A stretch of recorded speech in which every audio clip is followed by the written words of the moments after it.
북한의 한 사이버 스파이 그룹이 10년이 넘는 시간 동안 어떻게 전 세계를 무대로 활동하면서 계속해서 진화해 왔을까요? 오늘 이 김숙희 파일의 비밀을 한번 파헤쳐 보겠습니다. 자, 이게 정말 궁금한 지점이죠. 어떻게 그게 가능할까요? 세계에서 가장 끈질긴 사이버 위협 중 하나로 꼽히는 이들의 활동을 우리가 지금부터 단계별로 한번 추적해 보겠습니다. 우리가 추적할 대상은 바로 김숙희입니다. 여러 이름으로 불리지만 본질은 하나예요.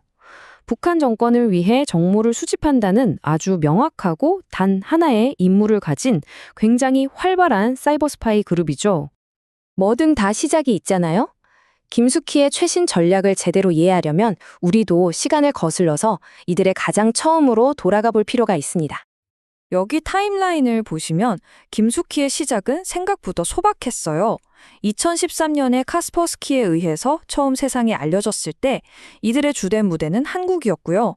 공격 방식도 주로 스피어피싱, 그러니까 특정인을 노린 이메일 공격이 대부분이었습니다. 하지만 이들은 거기서 멈추지 않았습니다. 기본적인 공격 방식을 확립하고 나서는 본격적으로 자신들만의 무기고를 확장하기 시작했죠.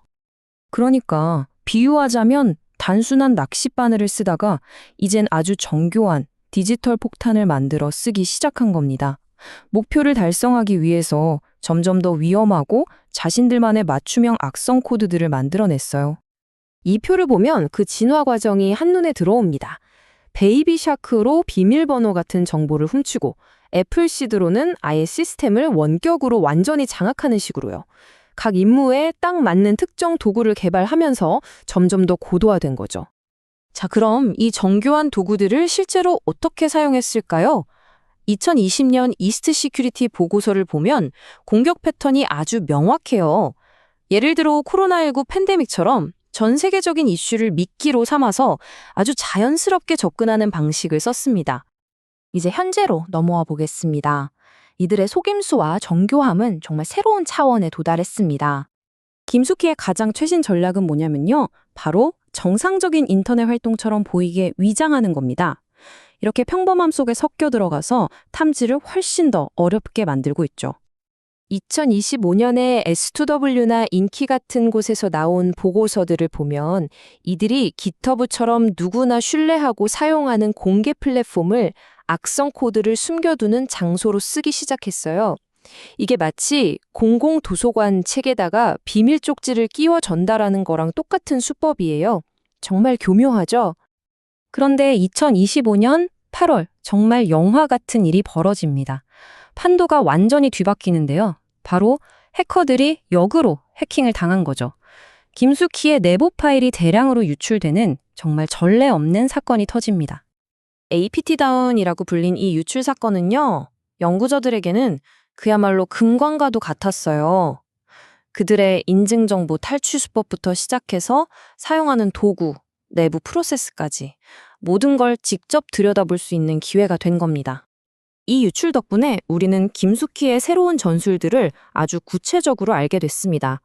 암호화폐 거래소를 직접 공격하는 것부터 심지어 안드로이드 스마트폰을 해킹하는 실험까지 하고 있었어요. 이들의 활동 범위가 우리가 생각했던 것보다 훨씬 더 넓어졌다는 게 명확히 드러난 거죠. 와, 이제 진짜 웬만한 건 다 봤다 싶을 때쯤 이들은 또다시 우리를 놀라게 합니다. 2025년 9월 보안회사 지니언스가 정말 놀라운 새 캠페인을 발견해서 보고했어요. 이건 단순히 기술이 좀 발전했다 이런 차원의 얘기가 아닙니다. 이들의 사회공학적 기법, 그러니까 사람의 심리를 파고드는 공격 방식이 완전히 새로운 차원으로 도약했다는 걸 의미해요. 이제는 AI 딥페이크 기술로 진짜와 거의 구별이 불가능한 가짜 신분증까지 만들어서 사람들의 신뢰를 조작하는 수준에 이른 거죠. 자, 이렇게 이들의 엄청난 진화 과정을 쭉 살펴봤는데요. 여기서 가장 큰 질문이 생깁니다. 도대체 우리가 왜 이 그룹에 이렇게까지 신경을 써야 하는 걸까요? 그 이유는 바로 이들이 누구를 표적으로 삼는지에 있습니다. 그들의 초점은 여전히 정부, 군, 그리고 정책 전문가들에게 맞춰져 있어요. 이건 단순히 돈을 노리는 정보 절도를 넘어서서 세계의 지정학에 직접적인 영향을 미칠 수 있는 전략적인 첩보 활동이라는 걸 의미합니다. 그러니까 김숙희는 그냥 흔한 사이버 범죄 집단이 아니에요. 10년 넘게 이어온 끈질긴 지속성, 국가라는 든든한 배경, 그리고 AI 같은 최신 기술을 바로바로 흡수하는 이 무서운 적응력. 이 세 가지가 결합되어서 세계 무대에서 정말 예측하기 어렵고 막기도 힘든 그런 독보적인 위협이 되고 있는 겁니다. 자, 그럼 이 모든 이야기에서 우리가 딱 한 가지, 이것만은 꼭 기억해야 한다면 그건 뭘까요? 이들은 마치 살아있는 조직 같아요. 성공과 실패에서 배우고 그걸 바탕으로 끊임없이 진화합니다. 단순한 공격을 반복하는 게 아니라 학습과 개선의 순환을 계속 돌리는 거죠. 바로 이 점이 김숙희를 가장 강력하고 무서운 위협으로 만드는 진짜 이유입니다. 그리고 이 모든 것은 우리에게 마지막으로 아주 도발적인 생각을 남깁니다. 앞으로 기술이 변하면 그들도 변하겠죠.